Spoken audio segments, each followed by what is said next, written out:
This is the true story of Terare, the hungriest man in history. Terare was born in France in 1772 to a poor farming family. By the time he reached his teens, he was already eating a quarter of a cow carcass every single day. Despite this, Terare only weighed 100 pounds by age 17. Even by 18th century French peasant standards, Terare was described to reek to such a degree that he could not be endured within the distance of 20 paces. People began to notice his extremely large appetite, and started to bring Terare buckets of the largest and most absurd edible items they could find.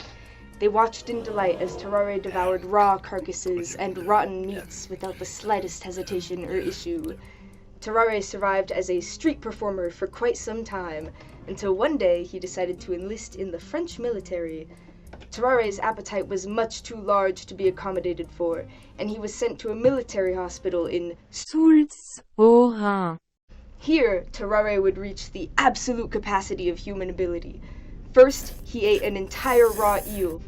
He was then presented with a feast fit for 30 people, and ate the entire thing in 15 minutes.